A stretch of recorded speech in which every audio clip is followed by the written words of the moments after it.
Hello សួស្តីបាទសម្រាប់ថ្ងៃនេះខ្ញុំចង់បង្ហាញអំពី option របស់ Kia Morning មួយចំនួនបាទនៅក្នុងខ្ញុំនេះគឺជាប្រភេទ Sound Smart Key របស់ Kia Morning ឆ្នាំ2012ដោយសារបងប្អូនគាត់តែងតែសួរខ្ញុំថាបងតើ Kia Morning ប្រើម៉ាស៊ីនប្រមាណហើយកម្លាំងសេះប្រមាណកម្លាំងរមូរប្រមាណអូខេបាទតោះមកមើលគ្នាតើតើជាមួយនឹង Kia Morning គឺភាគច្រើនបាទគឺយើងទទួលបាន option មួយដែលជាប្រភេទអំពូល laser ណាបាទហើយពណ៌មានតាមនឹងជាក់ស្ដែងបាទមានខ្មៅមានសមានដកគោមានពណ៌ទីតានាមអីផ្សេងអញ្ចឹងណាបាទអូខេតោះឥឡូវយើងលើកសិនអូខេបាទបើយើងបើកខ្វាមកគឺយើងមើលឃើញពីប្លុកម៉ាស៊ីនបាទទលាយបាទมันជាឆ្អៀតទៅប្រហែលទេបាទតេតិនជាមួយនឹងប្លុកម៉ាស៊ីនក៏ដូចជាអាគុយបាទអាគុយគឺយើងប្រើអាគុយ40 អាំពែណាបាទអាគុយរបស់ Kia Morning ណាបាទ40 អាំពែបាទគឺដេស្រួលមែនទែនជាមួយនឹងម៉ាស៊ីនខាងក្នុងវិញគឺប្រើជាមួយនឹងស៊ីឡាំង3ហើយបំពាក់ជាមួយនឹងកម្លាំងសេះគឺ 1000cc ប្រហែលជាមួយនឹង Toyota វាដែរហើយតេតិនជាមួយនឹងកម្លាំងរមូរវិញគឺ75 HP 76 HP បាទអញ្ចឹងកម្លាំងរមូរគឺខ្លាំងហើយប្រើប៉ុងមុខបាទអញ្ចឹងឡើងនេះគឺមាន option តេតិនមួយម៉ាស៊ីនគឺបែបនេះណាបាទតេតិនជាមួយនឹងសំបកកង់វិញបាទជាមួយនឹងសំបកកង់ជាមួយនឹងយ៉ានកង់គឺប្រើរង្វង់15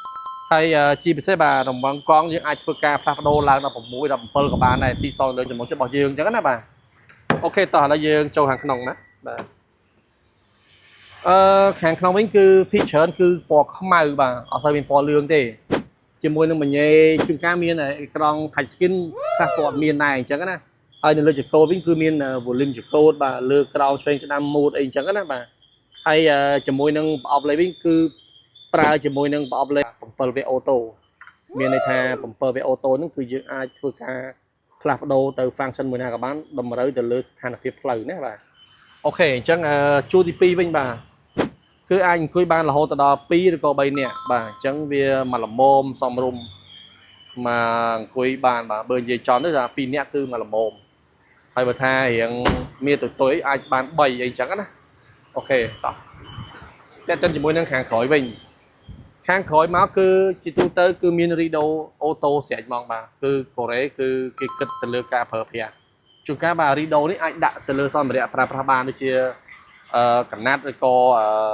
กระดาษជូតមាត់អីផ្សេងអញ្ចឹងណាបាទហើយខាងក្រោមនេះគឺយើងដាក់អីវ៉ាន់បានបាទវ៉ាលី1 2 3អីតាមជាក់ស្ដែងអញ្ចឹងណាបាទអញ្ចឹងសម្រាប់ Kia Morning ថ្ងៃនេះខ្ញុំចង់បង្ហាញមានតែប៉ុណ្្នឹងទេតែជាមួយនឹងសោភ័ណភាពកម្លាំងម៉ាស៊ីនក៏ដូចជាសោភ័ណភាពខាងក្នុងបាទអញ្ចឹងសម្រាប់បងប្អូនដែលមានអំណងចង់បាន Kia Morning ទៅប្រើប្រាស់ជាលក្ខណៈគ្រួសារតូចបាទសូមអញ្ជើញមើលបាននៅ KO Auto ដែលអាស័យដ្ឋានយើងនៅចំពីមុខសាលាសង្កាត់កាំងទាំងដងបាទហើយចំនួនមិនច្រើនប្រហែលទេបាទប៉ុន្តែយើងមានមកបន្តរហូតដោយសារយើងកំងពីកូរ៉េផ្ទាល់អញ្ចឹងបាទចង់បាន Kia Morning កុំភ្លេចទាក់ទងមួយ KO Auto ណាបាទអរគុណច្រើន